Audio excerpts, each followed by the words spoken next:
Hi hello నమస్తే welcome.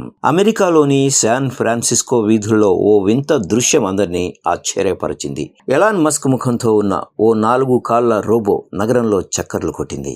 మనుషులకు అభివాదం చేయటం, కాళ్ళు పైకెత్తి పలకరించడం, ఎదురైన నిజమైన కుక్కలకు మొరగడం వంటి పనులు చేస్తూ అందరి దృష్టిని ఆకర్షించింది. డిజిటల్ ఆర్టిస్ట్ జీపుల్, అసలు పేరు మైక్ వింకెల్మన్, తన కొత్త ఆర్ట్ ఎగ్జిబిషన్ ప్రచారం కోసం ఈ రోబోలను ప్రదర్శనకు ఉంచినట్లు తెలుస్తుంది. పాలో ఆల్టోలోని నోడ్ అనే డిజిటల్ ఆర్ట్స్ సెంటర్లో రెగ్యులర్ యానిమల్స్ పేరుతో జీపుల్ ఈ ప్రదర్శనను ఏర్పాటు చేశారు.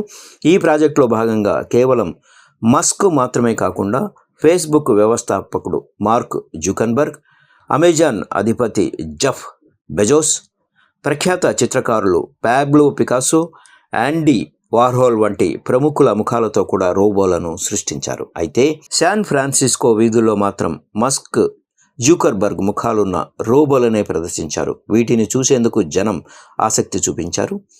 యూనిట్రీ గో 2 అనే క్వాడ్రూపెడ్ రోబో బాడీకి మనిషి ముఖంలా కనిపించే హైపర్ ఫ్లెష్ సిలికాన్ మాస్కును అమర్చి ఈ రోబోలను తయారు చేశారు. ఈ రోబోలకు 3 ఏళ్ల పాటు సజీవంగా ఉంచుతామని, ఆ తర్వాత అవి చనిపోతాయని, వాటి జ్ఞాపకాలను భద్రపరుస్తామని సృష్టికర్తలు చెప్పడం గమనార్హం.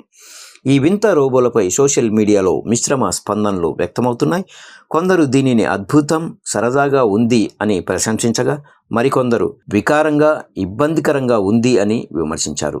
దీనిపై నోడ్ సెంటర్ ప్రతినిధి ఫీల్ మోహన్ మాట్లాడుతూ, ప్రజల దృష్టిని ఆకర్షించి వారి మధ్య చర్చ జరిగేలా చేయాలనేది జీపుల్ కళ ముఖ్య ఉద్దేశం. ఈ రోబోలు ఆ పనిని విజయవంతంగా చేస్తున్నాయి. డిజిటల్ సంస్కృతిని ప్రజల్లోకి తీసుకెళ్లడంలో భాగంగానే ఈ ప్రదర్శన ఏర్పాటు చేశాం అని వివరించారు. ఇన్ఫినిట్ లూప్ పేరుతో జరుగుతున్న ఈవెంట్లో భాగంగా ఈ రోబోలను ప్రదర్శిస్తున్నారు. అయితే ఈ రోబోల కోసం మస్క్, జుకర్బర్గ్ అనుమతి తీసుకున్నారా లేదా అన్న విషయంపై ఇప్పటి వరకు స్పష్టత లేదు.